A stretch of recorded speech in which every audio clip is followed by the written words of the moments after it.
السلام عليكم ورحمة الله وبركاته. الحمد لله رب العالمين والصلاة والسلام على سيد المرسلين وعلى آله وصحبه أجمعين. أعوذ بالله من الشيطان الرجيم. بسم الله الرحمن الرحيم.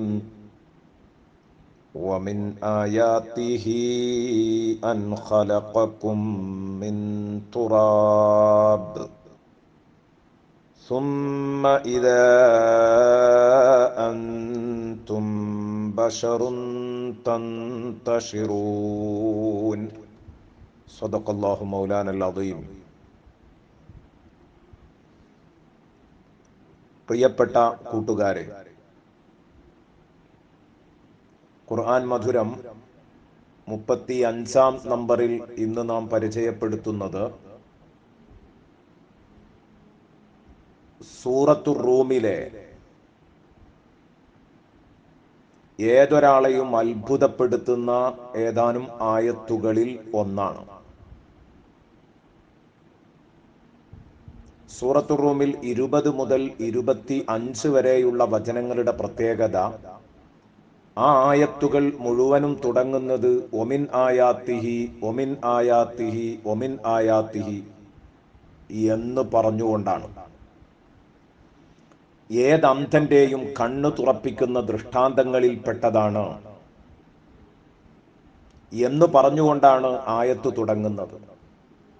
ശേഷം മനുഷ്യനെ ഇരുത്തി ചിന്തിപ്പിക്കുന്ന ഒരു ദൃഷ്ടാന്ത വിവരണവും ഓരോ ആയത്തിലും നടക്കുന്നു. അതുകൊണ്ട് ഇന്നു മുതൽ തുടർന്നുള്ള ദിവസങ്ങളിൽ നമുക്ക് ഇൻഷാ അല്ലാഹ് 6 ദിവസങ്ങൾ ഇതേ വിഷയം തന്നെ ചർച്ച ചെയ്യാം. ഇന്നതിൽ 1-ാമത്തെ ആയത്ത് ചർച്ച ചെയ്യാം. സാധാരണഗതിയിൽ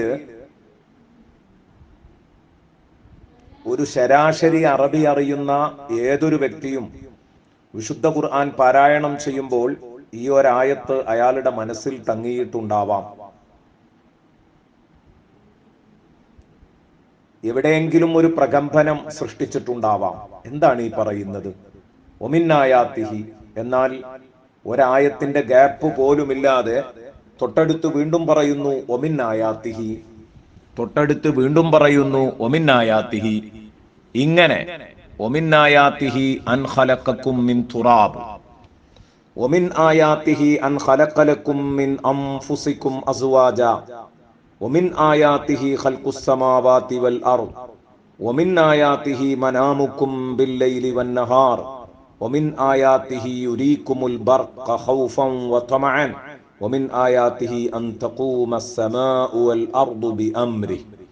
ഇങ്ങനെ എത്ര ചിന്തനീയമായ ആയത്തുകൾ. അതിൽ 1-ാമത്തെ ആയത്താണ് ഇന്ന് നാം ആദ്യമായി ചർച്ച ചെയ്യുന്നത്. ഈ ആയത്തിന്റെ നേർക്കുനേർ അർത്ഥമൊന്ന് ആദ്യം കേൾക്കാം. വമിൻ ആയാത്തിഹി, അള്ളാഹുവിന്റെ മഹാദൃഷ്ടാന്തങ്ങളിൽ പെട്ടതാണ്. അള്ളാഹു ഉണ്ടെന്ന് വിളിച്ചറിയിക്കുന്ന മഹാദൃഷ്ടാന്തങ്ങളിൽ പെട്ടതാണ്. അല്ലെങ്കിൽ അള്ളാഹു ഭൂമി ലോകത്ത് കാണിച്ച മഹാവിസ്മയങ്ങളിൽ ഒന്നാണ്, മഹാത്ഭുതങ്ങളിൽ ഒന്നാണ് അൻ ഖലഖക്കും മിൻ തുറാബ്, നിങ്ങളെ അവൻ മണ്ണിൽ നിന്ന് പടച്ചു എന്നത്. നിങ്ങളെ സൃഷ്ടിച്ചത് മണ്ണിൽ നിന്നാണ്. എന്നിട്ട് സുമ്മ ഇദാ അൻതും ബശറുൻ തൻതശിറൂൻ, ഭൂമിയിൽ പതുങ്ങിക്കിടക്കുന്ന മണ്ണിൽ നിന്ന് സൃഷ്ടിച്ച നിങ്ങൾ പിന്നീട് ഏതാനും ഘട്ടങ്ങൾ പിന്നിട്ടപ്പോൾ ഉടനെ ഇദാ സുമ്മ ഇദാ അൻതും ബശറുൻ തൻതശിറൂൻ, ഏതാനും ഘട്ടങ്ങൾ പിന്നിട്ടപ്പോൾ ഉടനെ നിങ്ങൾ ഭൂമിയിലൂടെ പരന്നോടുന്ന മനുഷ്യവർഗമായി മാറുകയാണ്. മണ്ണ് ഏതാനും ഘട്ടങ്ങൾ പിന്നിട്ട് പെട്ടെന്ന് ഭൂമിയില് പരന്നോടുന്ന ഒരു ജനവിഭാഗമായി മാറുകയുണ്ടായി. ഇതാണ് ആയത്തിന്റെ നേരെ അർത്ഥതലം. നിർജീവമായ മണ്ണിൽ നിന്ന് പടച്ച മനുഷ്യർ, ആ മനുഷ്യരുടെ നെട്ടോട്ടമാണ് ഭൂമിയിലെങ്ങും. നേരം വെളുത്താൽ നമുക്ക് റോഡുകളിൽ കാണാൻ പറ്റുക ഇതാണ്. മനുഷ്യർ പരന്നോടുന്ന രംഗം. ലോക്ക്ഡൗൺ കാലത്ത് അതിന് നിയന്ത്രണങ്ങളുണ്ട് എന്നത് ശരി തന്നെയാണ്. പക്ഷേ മനുഷ്യരുടെ സ്വഭാവം അതാണല്ലോ. ഓടിച്ചാടി നടക്കുന്ന മനുഷ്യർ, നിങ്ങൾ രൂപപ്പെട്ടത്, നിങ്ങളുടെ അസ്വല്, നിങ്ങളുടെ അടിസ്ഥാനം ഒരു സ്ഥലത്ത് നിന്ന് ഒരു സ്ഥലത്തേക്ക് ചലിക്കാതെ ഉറച്ചു കിടക്കുന്ന നിശ്ചലമായ മണ്ണാണ് എന്ന് നിങ്ങൾ ഓർത്തോളണം. ഇവിടെ ബഹുമാനപ്പെട്ട നബിയുല്ലാഹി ആദം അലൈഹിസ്സലാം, ആദിമ മനുഷ്യൻ ആദം നബി അലൈഹിസ്സലാമിനെ മണ്ണിൽ നിന്ന് പടച്ചു എന്നതാണോ ചർച്ച? അത് മാത്രമല്ല. അങ്ങനെയാണെങ്കിൽ അൻ ഖലഖ അബാക്കും മിൻ തുറാബ് എന്ന് പറയാമായിരുന്നു, അല്ലെങ്കിൽ ആദമ മിൻ തുറാബ് എന്ന് പറയാമായിരുന്നു. അള്ളാഹു പറഞ്ഞത് വമിൻ ആയാതിഹി അൻ ഖലഖക്കും മിൻ തുറാബ്, അള്ളാഹുവിന്റെ മഹാദൃഷ്ടാന്തങ്ങളിൽപ്പെട്ടതാണ് നിങ്ങളെയൊക്കെ പടച്ചത് മണ്ണിൽ നിന്നാണെന്നത്. എന്താണ് അതിന്റെ കാരണം? ആദമിനെ മണ്ണിൽ നിന്ന് നേരിട്ട് അല്ലാഹു തആല സൃഷ്ടിച്ചൊരുക്കി. അതിലൊരു തർക്കവും ഒരാൾക്കുമില്ല.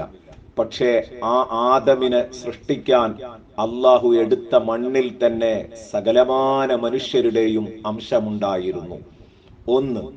ഇനി ബഹുമാനപ്പെട്ട ഇമാം റാസി റളിയല്ലാഹു അൻഹു പറയുന്നു, എല്ലാ മനുഷ്യരും അങ്ങനെ തന്നെയാണ്, മണ്ണിൽ നിന്ന് തന്നെയാണ് പടച്ചത്.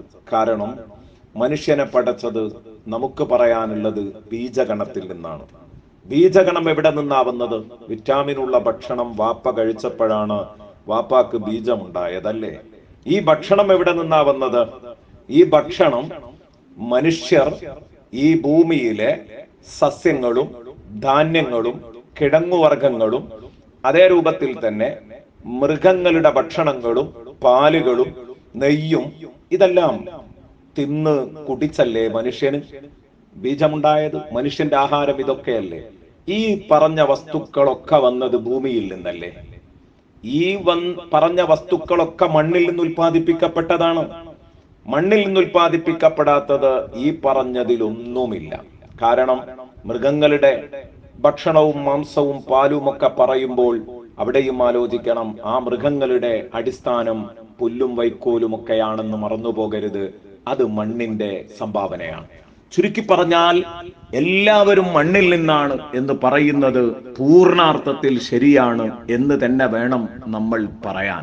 വമിൻ ആയാതിഹി അൻ ഖലഖക്കും മിൻ തുറാബ്, അല്ലാഹു റബ്ബുൽ ഇസ്സത്ത് നമ്മെ ഓർമ്മപ്പെടുത്തുകയാണ്. ഇനി മണ്ണിൽ നിന്ന് സൃഷ്ടിച്ചു എന്ന് പറയുമ്പോൾ വിശുദ്ധ ഖുർആൻ ഇത് പല ഘട്ടങ്ങളായിട്ടാണ് സംസാരിച്ചത്. കാരണം ഉണങ്ങിയ മണ്ണാണ് മനുഷ്യ സൃഷ്ടിപ്പിന്റെ അടിസ്ഥാന മെറ്റീരിയൽ എങ്കിൽ അതിൽ വെള്ളം ചേർത്ത് കുഴച്ചപ്പോൾ അത് കളിമണ്ണായി. അതുകൊണ്ടാണ് ഒരു സ്ഥലത്ത് ഖുർആൻ മിൻ തീനിൻ, മറ്റൊരു സ്ഥലത്ത് മിൻ തീനിൻ ലാസിബിൻ, ഒട്ടുന്ന പശിമയുള്ള മണ്ണിൽ നിന്നാണ് മനുഷ്യനെ സൃഷ്ടിച്ചത് എന്ന് പറഞ്ഞു. കാരണം അത് വെള്ളം ചേർത്ത് കളിമണ്ണാക്കി. പിന്നീട് ആ കളിമണ്ണ് കൊണ്ട് മനുഷ്യന്റെ രൂപം പടച്ചുണ്ടാക്കി. അതിൽ നിന്ന് അതിലെ ജലാംശം ഇങ്ങനെ വലിഞ്ഞു തുടങ്ങുമ്പോൾ ഒരു ദുർഗന്ധം വമിക്കുന്ന ചേറ് മണക്കുന്ന ഒരു ഘട്ടമുണ്ട്. കർഷകർ പാടത്ത് ഉഴുതുമറിച്ച് കൃഷി ചെയ്യുമ്പോൾ നമ്മൾ അനുഭവിക്കുന്നതാണത്. വയലിൽ നിന്നുള്ള ഈ ഒരു ദുർഗന്ധം അവിടെ കർഷകർക്ക് വയലിന്റെ ഇടയിലൂടെ നടക്കാൻ വേണ്ടി അവരൊരുക്കുന്ന വയൽ വരമ്പുകൾ അതിങ്ങനെ ഉണങ്ങി വരുമ്പോൾ ഉണ്ടാകും ചേറ് മണക്കുന്ന ഒരവസ്ഥ. എന്നാൽ അതങ്ങോട്ട് ആ ഒരു അവസ്ഥ അതാണ് മിൻ ഹമഇം മസ്നൂൻ, മിൻ ഹമഇം മസ്നൂൻ. മറ്റൊരു സ്ഥലത്ത് അല്ലാഹു പറഞ്ഞു ദുർഗന്ധം വമിക്കുന്ന മണ്ണിൽ നിന്നാണ് മനുഷ്യനെ പടച്ചത് എന്ന്. ഇനി അതങ്ങോട്ട് ഉറച്ച് ഉണങ്ങുമ്പോൾ മുട്ടിയാൽ ഇങ്ങനെ മുഴങ്ങുന്ന ഒരു ശബ്ദം വരും. അതാണ് മിൻ സൽസാലിൻ കൽ ഫഖാർ, കുശവന്റെ പാത്രം പോലെ മുട്ടിയാൽ മുടങ്ങുന്ന ഉണങ്ങിയ ജലാംശം വലിഞ്ഞുണങ്ങുന്ന മണ്ണിൽ നിന്നാണ് മനുഷ്യനെ പടച്ചത് എന്ന് മറ്റൊരു സ്ഥലത്തും അള്ളാഹു പറഞ്ഞത് കാണാം. ചുരുക്കി പറഞ്ഞാൽ ഇതൊക്കെ മണ്ണിന്റെ വിവിധ ഘട്ടങ്ങൾക്ക് പറയുന്ന പേരാണ്. എല്ലാം അടിസ്ഥാനപരമായി മണ്ണ് തന്നെയാണ്. എന്നാൽ അത് മുഴുവനും അവിടെ ഉൾപ്പെടുത്തുകയും ചെയ്തു എന്നുള്ളതാണ് സത്യം. അപ്പോൾ മണ്ണിൽ നിന്നാണ് മനുഷ്യനെ സൃഷ്ടിച്ചത് എന്ന് ഖുർആൻ തുറന്ന് പ്രഖ്യാപിച്ച ഒരു കാര്യമാണ്. ഇതിനെതിരെ ആരെങ്കിലും വന്ന് സംസാരിച്ചാൽ ലോകത്തിന്റെ സ്രഷ്ടാവ് പറഞ്ഞ ഈ സത്യസന്ദേശത്തെ നമ്മൾ തള്ളാൻ ഒരിക്കലും ഒരുക്കമല്ല. ഇതിനെതിരെ ആര് സംസാരിക്കുന്നോ അവരൊക്കെ മനുഷ്യരെ പിഴപ്പിക്കുന്ന പിശാചുക്കളായിട്ട് മാത്രമേ നാം കാണുന്നുള്ളൂ. മാ അഷ്ഹത്തുഹും ഖൽഖസ് സമാവാതി വൽ അർളി വലാ ഖൽഖ അൻഫുസിഹിം. ലോകത്തിന്റെ സൃഷ്ടിപ്പിന് സാക്ഷ്യം വഹിച്ച, അതിന് കാർമ്മികത്വം നൽകിയ പടച്ച റബ്ബാണ് ആ കാര്യം പറയേണ്ടത്. അല്ലാതെ ആകാശഭൂമികളെ പടച്ചതിന് അവരുടെ പങ്കാളിത്തം ഞാൻ നിശ്ചയിച്ചിട്ടില്ലായിരുന്നു. അള്ളാഹു പറഞ്ഞു, ആകാശഭൂമികൾ സൃഷ്ടിക്കുന്നതിന് ഞാൻ അവരെ പങ്കെടുപ്പിച്ചിട്ടില്ല. മാ അഷ്ഹത്തുഹും ഖൽഖസ് സമാവാതി വൽ അർളി വലാ ഖൽഖ അൻഫുസിഹിം. എന്തിനധികം അവരുടെ സ്വന്തം സൃഷ്ടിപ്പിനും അവർ സാക്ഷികളല്ല, അവർ ദൃക്സാക്ഷികളല്ല. എന്നിട്ടാണോ അവർ ഞാനല്ല പടച്ചത് എന്ന് വാദിച്ചു കൊണ്ടിരിക്കുന്നത്. വമാ കുന്തു മുത്തഖിദൽ മുദല്ലീന അദുദ. ആളുകളെ പിഴപ്പിക്കുന്ന ആളുകളെ ഒരിക്കലും എനിക്ക് ശക്തി പകരാൻ വേണ്ടി, എനിക്ക് സപ്പോർട്ടിനായി, സഹായത്തിനായി ഞാൻ ഒരിക്കലും കൂട്ടാറുമില്ല. അപ്പോൾ ഇതിനെതിരെ സംസാരിക്കുന്നവർ മനുഷ്യരെ പിഴപ്പിക്കുന്നവരാണ് എന്നാണ് വിശുദ്ധ ഖുർആന്റെ ഭാഷ. സത്യത്തിൽ ഡാർവിന്റെ സിദ്ധാന്തം കുരങ്ങിൽ നിന്നാണ് മനുഷ്യൻ രൂപപ്പെട്ടതെന്ന ഈ പിഴച്ച സിദ്ധാന്തം ഇവിടെ ഇല്ലായിരുന്നെങ്കിൽ മനുഷ്യനെ പിഴപ്പിക്കുന്ന ആളുകൾ ഒമാ കുന്തു മുത്തഖിദൽ മുദല്ലീന അദുദ എന്ന് പറഞ്ഞത് തീർത്തും അനർത്ഥമാകുമായിരുന്നു, അത് അസ്ഥാനത്തായി പോകുമായിരുന്നു. ഒരു ഖുർആൻ വിരോധിക്ക് ചോദിക്കാൻ ചാൻസ് ഉണ്ടായിരുന്നു, എവിടെയാണ് ഈ മുദല്ലീങ്ങൾ? എല്ലാവരും പറയുന്നത് മണ്ണിൽ നിന്ന് തന്നെയാണ് മനുഷ്യനെ പടച്ചതെന്നല്ലേ എന്ന് ചോദിക്കാൻ ഇടവരുത്താത്ത വിധം പലരും അത് വാദിച്ചുകൊണ്ടിരുന്നു. അവർ മനുഷ്യരെ പിഴപ്പിക്കുന്നവരാണ് എന്ന കാര്യത്തിൽ ഒരു തർക്കവുമില്ല. എങ്കിൽ അങ്ങനെയാണ് വിഷയമുള്ളതെങ്കിൽ നമ്മൾ ആലോചിക്കേണ്ട ഒരു സംഗതിയുണ്ട്. ഈ മണ്ണിൽ നിന്ന് തന്നെയാണ് മനുഷ്യനെ സൃഷ്ടിച്ചത് എന്ന് നമ്മളല്ല, മറിച്ച് ഇവിടെ വിശ്വാസികളല്ലാത്ത ഒരു പറ്റം ആളുകൾ ഈ യാഥാർത്ഥ്യം സമ്മതിച്ചുകൊണ്ടിരിക്കുകയാണ്. ഈ യാഥാർത്ഥ്യം അവരറിഞ്ഞോ അറിയാതെയോ സമ്മതിച്ച് പറഞ്ഞിട്ടുണ്ട് എന്നത് ഒരു പരമസത്യമാണ്. ഡോക്ടർ പരമേശ്വരൻ എഴുതിയ ഒരു പുസ്തകമുണ്ട്, മനുഷ്യ ശരീരം എന്നാണ് അതിന്റെ പേര്. ആ മനുഷ്യ ശരീരം എന്ന പുസ്തകത്തില് അദ്ദേഹം പറയുന്ന ഒരു കാര്യമുണ്ട്. എന്താണത്? മണ്ണിലെ മൂലകങ്ങൾ ഓരോന്നായി പരിശോധിക്കുമ്പം അത് മുഴുവനും മനുഷ്യ ശരീരങ്ങളിലും കാണുന്നു. മനുഷ്യ ശരീരത്തിന്റെ അത്ഭുതം അദ്ദേഹം എഴുതുകയാണ്. ഫോസ്ഫറസ് ഇത്ര, ഹൈഡ്രജൻ ഇത്ര, ഇങ്ങനെ ഓരോ മൂലകങ്ങളും മണ്ണിൽ ഇത്രയുണ്ട്, മനുഷ്യ ശരീരത്തിൽ ഇത്രയുണ്ട്. അതിന്റെ അളവുകൾ അദ്ദേഹം എഴുതിയിട്ട് പറയുന്നു, ഇത്രത്തോളം മനുഷ്യ ശരീരത്തിലും മണ്ണിലുമുള്ള മൂലകങ്ങൾ പരസ്പരമുള്ള ഈ പൊരുത്തം ഞാൻ കണ്ടപ്പോൾ എനിക്ക് തോന്നിപ്പോയി, മനുഷ്യ നീ മണ്ണിന്റെ സന്തതിയാണ് എന്ന് പറഞ്ഞ വേദവാക്യം സത്യമാണോ എന്ന് എനിക്ക് തോന്നിപ്പോയി. അപ്പോഴും ഇത്രയൊക്കെ ഗവേഷണ നിരീക്ഷണങ്ങളുടെ അടിസ്ഥാനത്തിൽ ഈ കാര്യം ബോധ്യപ്പെട്ടിട്ടും ഇപ്പോഴും ഈ ഒരു യാഥാർത്ഥ്യം അദ്ദേഹത്തിന് സത്യമാണോ എന്ന് തോന്നുകയാണ്. അതേസമയം ഈ കാര്യങ്ങളെക്കുറിച്ചൊന്നും ഒരു പിടിപാടുമില്ലാത്ത, ABCD വായിക്കാൻ പോലും അറിയാത്ത നമ്മുടെ വല്ലിപ്പമാരും വല്ലിമ്മമാരും അവർ ഉറച്ചു വിശ്വസിച്ചു മനുഷ്യനെ പടച്ചത് മണ്ണിൽ നിന്നാണ്. എന്തേ അതിന്റെ കാരണം? മനുഷ്യനോട് അള്ളാഹുവിന് പറയാനുള്ള, സൃഷ്ടാവിന് പറയാനുള്ള കാര്യങ്ങൾ പറയാൻ വേണ്ടി അവൻ പറഞ്ഞയച്ച മുഹമ്മദുർ റസൂലുള്ളാഹി സ്വല്ലല്ലാഹു അലൈഹി വസല്ലം എന്ന കളവ് പറയാത്ത, സത്യം മാത്രം, നേര് മാത്രം പറയുന്ന ആ മനുഷ്യനെ അംഗീകരിച്ചു എന്നതുകൊണ്ടാണ് അവർക്ക് ഈ സത്യം പറയാൻ സാധിച്ചത്. ഇതാണ് അല്ലാഹു തആല അവന്റെ വിശുദ്ധ ഖുർആനിൽ സൂറത്ത് ഫുസ്സിലത്തിൽ പറഞ്ഞ ഒരു ആയത്ത് നമുക്ക് കാണാം. സനുരീഹിം ആയാതിനാ ഫിൽ ആഫാഖ്. തീർച്ചയായും മനുഷ്യർക്ക് വേണ്ട അത്ഭുതങ്ങൾ, ദൃഷ്ടാന്തങ്ങൾ ഞാൻ അവർക്ക് കാണിച്ചുകൊണ്ടിരിക്കും. ഫിൽ ആഫാഖ്, ഈ പ്രപഞ്ചത്തിലൂടെ ഞാൻ കാണിച്ചുകൊണ്ടിരിക്കും. പ്രാപഞ്ചിക ദൃഷ്ടാന്തങ്ങൾ അനേകം അവന്റെ മുമ്പിൽ ഞാൻ പരത്തി വെക്കും. വഫീ അൻഫുസിഹിം, ഈ പ്രപഞ്ചത്തിലും അവരുടെ സ്വന്തം ശരീരത്തിലും അവർക്ക് ഞാൻ അത്ഭുതങ്ങൾ കാണിച്ചു കൊടുക്കും. അപ്പോഴല്ലേ ഹത്താ യതബയ്യന ലഹും അന്നഹുൽ ഹഖ്, അല്ലാഹു പരമസത്യമാണെന്ന് അവർക്ക് ബോധ്യപ്പെടൂ. സൂറത്തു ഫുസ്സിലത്തിൽ വഫിൽ അർളി ആയാത്തുൽ ലിൽ മുഖിനീൻ വഫീ അൻഫുസിക്കും, മണ്ണിൽ വിശ്വാസികൾക്ക് മണ്ണിൽ ദൃഷ്ടാന്തമുണ്ട്. വഫീ അൻഫുസിഹിം, അവരുടെ സ്വന്തം ശരീരങ്ങളിലും ദൃഷ്ടാന്തമുണ്ട്. മണ്ണിലേക്ക് നോക്കുക, അതിൻ്റെ മൂലകങ്ങൾ പഠിക്കുക. മനുഷ്യ ശരീരത്തിലേക്ക് നോക്കുക, അതിൻ്റെ മൂലകങ്ങൾ പഠിക്കുക. രണ്ടും ഒരുപോലെ ഇരിക്കുന്നു. അതാണ് അള്ളാഹു പറഞ്ഞത്. മണ്ണിലും മനുഷ്യ ശരീരത്തിലും മനുഷ്യർക്ക് വലിയ ദൃഷ്ടാന്തങ്ങളുണ്ട്. അഫലാ തുബ്സിറൂൻ, അവരൊന്ന് കണ്ണു തുറന്നു നോക്കുന്നില്ലേ? സൂറത്തു ദാരിയാത്ത്. അള്ളാഹു റബ്ബുൽ ഇസ്സത്ത് എന്നോടും നിങ്ങളോടും ചോദിച്ചുകൊണ്ടിരിക്കുകയാണ്. എത്ര ശരിയാണ് പ്രിയപ്പെട്ട സുഹൃത്തുക്കളെ ഇത്. ഇനി ഇതേ ആയത്തിനെ കുറിച്ച് നാം ചിന്തിക്കേണ്ടത്, മനുഷ്യരെ മണ്ണിൽ നിന്ന് പടച്ചു എന്നതിൽ ഒരുപാട് അത്ഭുതങ്ങൾ ഉണ്ടെന്നാണല്ലോ അള്ളാഹു പറഞ്ഞത്. ആ അത്ഭുതങ്ങളിൽ ഏറ്റവും വലിയ അത്ഭുതം എന്താണ്? എന്തേ മനുഷ്യനെ മണ്ണിൽ നിന്ന് പടച്ചു? മണ്ണിന്റെ പ്രകൃതം ഒതുക്കമാണ്. അതുകൊണ്ട് മനുഷ്യൻ ഒതുങ്ങണം. ഇതാണ് ഇന്ന് നാം നൽകിയ തലക്കെട്ടിന്റെ പ്രസക്തി. ഇവിടെയാണ് എന്ത്? മണ്ണിന്റെ സന്തതി ശിലാഹൃദയനാവരുത്. മണ്ണുകൊണ്ട് സൃഷ്ടിക്കപ്പെട്ട മനുഷ്യൻ അവൻ സദസ്സിൽ ഒതുങ്ങണം, മറ്റുള്ളവരെ ഉൾക്കൊള്ളണം, ഉള്ളവൻ ഇല്ലാത്തവനെ ഉൾക്കൊള്ളാൻ പറ്റണം, അവനെ സഹായിക്കാൻ കഴിയുന്നവനായിരിക്കണം. പ്രത്യേകിച്ച് റമദാൻ സീസണിൽ, ഒന്നും കൂടെ പറഞ്ഞാൽ ഈ ലോക്ക്ഡൗൺ കാലയളവിൽ ഏറെ ശ്രദ്ധേയമായ, ഏറെ ശ്രദ്ധിക്കേണ്ട ഒരു കാര്യമാണിത് എന്നും കൂടെ കൂട്ടത്തിൽ ഓർമ്മപ്പെടുത്തുകയാണ്. പരസ്പര സഹകരണവും ഒതുക്കവുമാണ് ഏറ്റവും പ്രധാനം. മണ്ണിന്റെ പ്രകൃതം എന്താണ്? ഒന്ന് ഒതുക്കമാണ്. അതുകൊണ്ട് അഹങ്കാരം ഉണ്ടാവാൻ പാടില്ല, വിനയവും ഒതുക്കവും ഉണ്ടാവണം മനുഷ്യന്. ബഹുമാനപ്പെട്ട ഇബ്നു അത്താഇല്ലാഹി സിക്കന്ദരി റളിയല്ലാഹു അൻഹു അവിടത്തെ കിതാബുൽ ഹിക്കമിൽ പഠിപ്പിക്കുന്നത് കാണാം. ഇദ്ഫിൻ വുജൂദക ഫീ അർളിൽ ഖുമൂൽ, നിന്റെ സാന്നിധ്യം നീ അപ്രശസ്തിയുടെ ഭൂമികയിൽ കുഴിച്ചു മൂടണം. നീ ഉള്ളത് മറ്റാരെയും അറിയിക്കാതെ, അഹങ്കാര മനോഭാവമില്ലാതെ നീ ഒതുക്കത്തോടെ വിനയത്തോടെ ജീവിക്കണം, ഒരു സാധുവായി ജീവിക്കണം.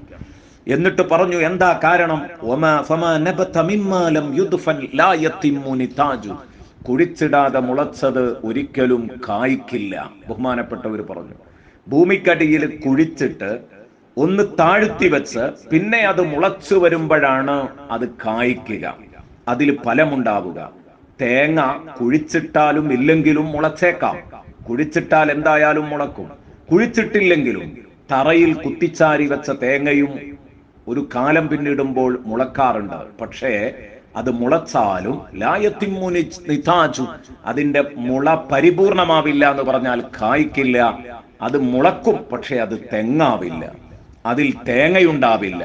അത് തെങ്ങാവണമെങ്കിൽ, തേങ്ങയുണ്ടാവണമെങ്കിൽ അത് ഭൂമിക്കടിയിൽ കുഴിച്ചിട്ടിട്ട് മുളച്ചു വരണം. അപ്പോഴാണ് അതില് തെങ്ങും തേങ്ങയും ഒക്കെ രൂപപ്പെടുന്നത് എന്ന് ബഹുമാനപ്പെട്ട ഇബ്നു അത്താഇല്ലാഹി സിക്കന്ദരി പറഞ്ഞത്.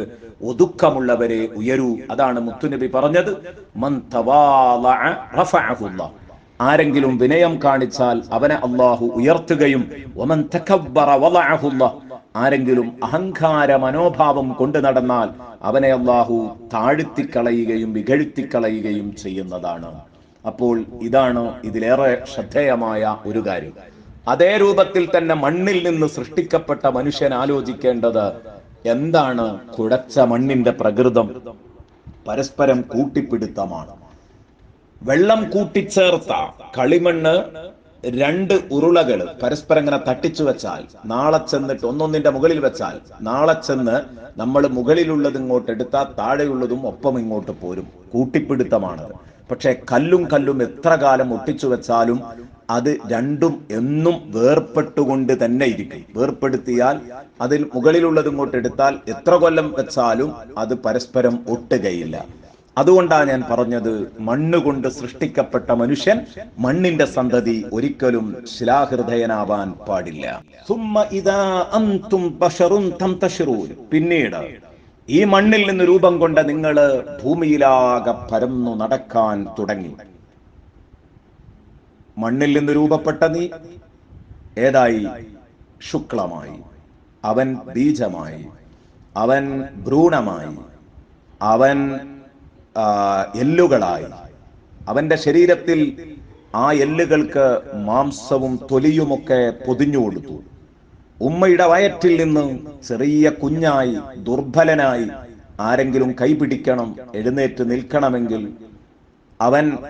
അവന് ഭക്ഷണം കൊടുക്കാൻ ആള് വേണം, വെള്ളം കൊടുക്കാൻ ആള് വേണം, പരിചരിക്കാൻ ആള് വേണം എന്ന അവസ്ഥയിലേക്ക് അവൻ കയറി വന്നു.